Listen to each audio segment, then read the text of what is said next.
اور اس سنو اور اطاعت کرو کو میں نے اطیع اللہ و اطیع الرسول سے جدا کر کے آپ کو بتایا تھا، اور وہ حدیث بھی آپ کو سنائی تھی کہ جس میں جو نبی صلی اللہ علیہ وسلم نے آخری خطبہ کہا تو لوگوں نے کہا یہ تو بہت ہی آپ نے ایسا واز کہا ہے جیسے کسی جدا ہونے والے کی بات ہے، تو آپ ہمیں وصیت کر دیجئے۔ تو حضور نے فرمایا اوصیکم بتقوی اللہ، میں تمہیں وصیت کرتا ہوں اللہ کے تقوی کی، والسمع والطاعت، اور سننے کی اور اطاعت کرنے کی۔ دیکھیے یہی تین الفاظ یہاں پہ، فاتقوا اللہ ما استطعتم واسمعوا واطیعوا، یہی اللہ کے نبی نے فرمایا صلی اللہ علیہ وسلم، اور واسمعوا واطیعوا کی وہاں تشریح بھی موجود ہے۔ وَإِن تُعَمَّرْ عَلَيْكُمْ عَبْدٌ، خواہ تمہارے اوپر کسی غلام کو حاکم بنا دیا گیا ہو، امیر بنا دیا گیا ہو، تو معلوم ہوا کہ یہ اس سے علیحدہ چیز ہے، ایک اطیع اللہ و اطیع الرسول ہے، اور یہ اس کا تعلق اولو الامر کے ساتھ ہے، جسے سورہ نساء میں کہا اطیع اللہ و اطیع الرسول و اولی الامر منکم، تو یہ واسمعوا و اطیعوا در حقیقت اولو الامر کی اطاعت ہے۔ اچھا یہ اولو الامر جائز ہوں یا ناجائز، ان کی اطاعت تو کی گئی، لیکن آج جو دنیا میں مسلمانوں کے اولو الامر ہیں یہ وہ اولو الامر سرے سے نہیں ہیں کہ جنہیں ہم مسلمانوں کا اولو الامر کہیں۔ آپ یزید کو مسلمانوں کا اولو الامر کہہ سکتے ہیں، اور یہ جو 1924 تک جو نظام رہا ہے جسے ہم خلافت نہیں مانتے، ہم اسے ملوکیت سمجھتے ہیں، لیکن ان حکمرانوں کو اولو الامر سمجھتے ہیں، ان کی اطاعت کرنے کو سمجھتے ہیں کہ کرنی چاہیے تھی۔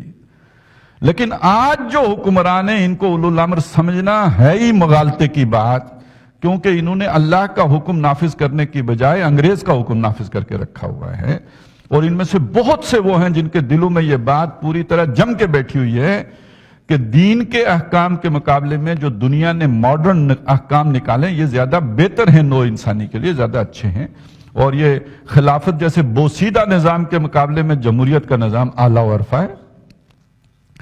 ایسے اولو الامر کی اطاعت نہیں ہے، ان کے ساتھ کم از کم یہ اول تو بغاوت ہو، اعلانیہ بغاوت ہو، انہیں معلوم ہو یہ ہمارے باغی ہیں، اور اگر یہ نہ ہو تو کم از کم یہ ضرور ہو کہ انڈر پروٹیسٹ رہتا ہو بندہ، ان کے نظام کا حصہ نہ بنے۔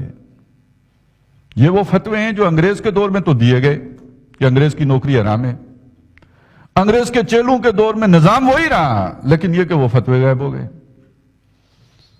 وہ ایک مغالطہ، ایک دھوکہ، ایک دجل ہے، ایک فریب ہے جس میں ہم مبتلا ہو گئے، لیکن حقیقت وہی ہے۔ اب یہاں میں نے وہ بات کہی تھی کہ یہ وہ چیز ہے جو فکر مودودی کی جڑ اور بنیاد ہے، ان کا جو دینی فکر ہے۔ اب آپ کو ایک جماعت بنانی ہوگی، کیونکہ ان اولو الامر کی اطاعت تو آپ کر نہیں سکتے۔ اب آپ نے اپنی وَلْتَكُمْ مِنْكُمْ أُمَّةٌ، اب اس امت کے اندر ایک امت آپ نے تشکیل دینی ہے، اور جو اس کے اولو الامر ہوں گے ان کی اطاعت کریں گے آپ۔ اور یہ اصل میں اس دینی فکر کی بنیاد میں نے کہی ہے۔ اچھا اس میں ایک تھوڑا سا چیز اور بھی عرض کر دوں، جب میں دینی فکر کہتا ہوں تو ایک فکر وہ ہے جس کو میں اس سے مختلف کہتا ہوں، وہ ان کی عمرانی اور سوشل تھاٹ ہے، جو دو علیحدہ علیحدہ چیزیں ہیں، عام طور پہ لوگوں کو یہ بھی نہیں معلوم۔ ایک مولانا مودودی رحمۃ اللہ علیہ کی دینی فکر ہے، ایک ان کی عمرانی فکر ہے۔ دینی فکر کا تعلق فرائض دینی کے ساتھ ہے، اور اس کو انہوں نے کھود کرید کے نکالا ہے جا کے صحابہ کرام کے دور سے، یعنی پیچھے جا کر قرآن و سنت سے اخذ کر کے نکالا ہے کہ ہماری دینی فکر ہے کیا، دینی فرائض کیا ہیں، ہمارے اوپر اللہ کی طرف سے ذمہ داریاں کیا عائد ہوتی ہیں۔ اس لیے کہ امتداد زمانہ کے ساتھ مسلمانوں نے صرف نماز روزے کو کل دین سمجھ لیا ہے، اصل دین کے تقاضے کیا ہیں یہ دور صحابہ سے سمجھنے ہوں گے۔ یہ دینی فکر ہے۔ عمرانی فکر کیا ہے؟ آج اگر خلافت کا نظام قائم ہوگا تو سیاسی نظام کیا ہوگا، معاشی نظام کیا ہوگا، سماجی نظام کیا ہوگا؟ اس لیے کہ یہ دور صحابہ والا آج تو نافذ نہیں ہو سکتا۔ وہاں اولو الامر بن جاتے تھے، جو قبائل کے سربراہ تھے وہ اولو الامر ہیں، آج قبیلہ ہی نہیں رہا تو اولو الامر کدھر سے لے کے آئیں گے؟ اصحاب حل و عقد کیسے وجود میں آئیں گے؟ آپ یہاں پہ جا کے کہیں بھی بات کیجئے، یہ ہمارے جو نئے نئے دانشور بنتے ہیں وہ کہتے ہیں جی اسلام میں یہ کوئی جمہوریت نہیں ہے، اصحاب حل و عقد ہوتے ہیں، اولو الامر ہوتے ہیں جن کی اطاعت کی جاتی ہے۔ تو یہ اصحاب حل و عقد آسمان سے اترتے ہیں، یہ آسمان، یہ جو اولو الامر ہیں یہ کیسے وجود میں آتے ہیں، ان کو تشکیل کیسے دیا جائے گا، یہ بنیں گے کیسے؟ جو فن خان ہوگا، بدماش ہوگا، چرسی ہوگا، ڈاکو ہوگا، وہ اولو الامر بن کے آ جائے تو وہ اولو الامر ہے۔ تو اس کا کوئی طریقہ کار بنانا پڑے گا یا نہیں بنانا پڑے گا؟ یہ وہ ایک پورا نظام ہے, سیاسی نظام, معاشی نظام, سماجی نظام, آج کیسا ہوگا, یہ ان کی سوشل تھاٹ ہے. اور اس کو سمجھ لیجئے, یہ بہت ضروری ہے آج سمجھنا. میں ایک دعویٰ کر رہا ہوں آپ کے سامنے, مولانا مودودی یا ڈاکٹر اسرار احمد, ان کی دینی فکر لے لیں, اگر آپ ان کی عمرانی فکر نہیں لیتے تو نتیجہ پتہ ہے کیا برآمد ہوگا؟ داعش. یہ جو دنیا میں الزام لگتا ہے نا کہ سید قطب, مولانا مودودی, ان لوگوں کی فکر کی وجہ سے انتہا پسندی پھیلی ہے. کیوں پھیلی ہے؟ دینی فرائض تو ان سے لے لیے, ان کا عمرانی فکر لیا ہی نہیں, تو اس سے پھر انتہا پسندی بھی پھیلنی تھی. کیونکہ آج کے زمانے میں آپ یہ چاہتے ہیں کہ ہم 1400 سال پرانی خلافت لا کے جوں کی تو نصب کریں گے, تو کیا ہوگا؟ پھر وہی ہوگا جو ہو رہا ہے دنیا میں.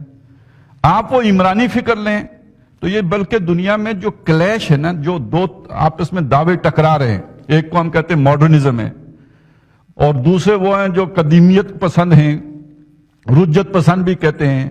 اب یہ جو دو طبقات جن کی دنیا میں لڑائی ہے, جس کے سادہ ترین جو تشریح کی جاتی ہے مسٹر ملا لڑائی ہے, اس لڑائی کا حل ہے اس سوشل تھاٹ میں, برج کر دیتا ہے دونوں کو, کہ آج کے انسان نے ارتقاء کے نتیجے میں جو نظام وضع کیا ہے, اس نظام کو اسلامائز کیسے کیا جا سکتا ہے, کون سے اصول ہیں جو اس کے اندر انڈکٹ کر دیں اور اس کے نتیجے میں وہ مسلمان ہو جائے گا. تو آج تو بہت سے لوگ اس پر چڑ اٹھتے ہیں جب آپ کہتے ہیں اسلامی جمہوریت, حالانکہ یہ مولانا مودودی کی وضع کردہ اصطلاح ہے, اور خود ان کی جماعت سے جو تربیت یافتہ بعض لوگ ہوتے ہیں, یہ لفظ سنتے ہی انہیں چکر آنا شروع ہو جاتے ہیں. کیوں آنا؟ اسی انتہا پسندی کی وجہ سے چکر آنا شروع ہو جاتے ہیں. تو جب تک آپ فکر کے دونوں اجزاء کو نہ لیں گے, دینی فکر جمع عمرانی فکر, تو وہ مولانا مودودی کی فکر نہیں ہے. مولانا مودودی کی فکر ان دو فکروں کے اجتماع کا نام ہے, اور یہی معاملہ ڈاکٹر اسرار احمد کا بھی ہے. تو آپ اس اعتبار سے اگر آپ دیکھیں تو ان کی اگر آپ شخصیتوں کا جائزہ لیں تو دینی فکر لینے کے لیے یہ پیچھے سے پیچھے گئے ہیں, دور صحابہ تک گئے ہیں, اور عمرانی فکر لینے کے لیے یہ آگے سے آگے جدید زمانے کے تقاضوں سے ہم آہنگ انہوں نے ایک سوشل تھاٹ جو ہے, اسلامی سوشل تھاٹ کنسٹرکٹ کی ہے. وہ جو بات اقبال نے کہی تھی نا, reconstruction of religious thought in Islam, تو وہ کنسٹرکٹ کس نے کی ہے؟ اس کو ایک نظام کی شکل میں وضع کر کے پیش کیا کہ آج کے دور میں اسلامی نظام کا یہ نقشہ ہوگا, یہ خاکہ ہوگا, یہ اس کا بلیو پرنٹ ہے, اس طور پر وہ وجود میں آئے گا. اور اسی وجہ سے آپ کو پتا ہے کہ کتنے جدید قانون دان تھے جو مولانا سے متاثر ہو کے جماعت اسلامی میں شامل ہوئے تھے. تو یہ اس کی بنیادی وجہ یہ ہے.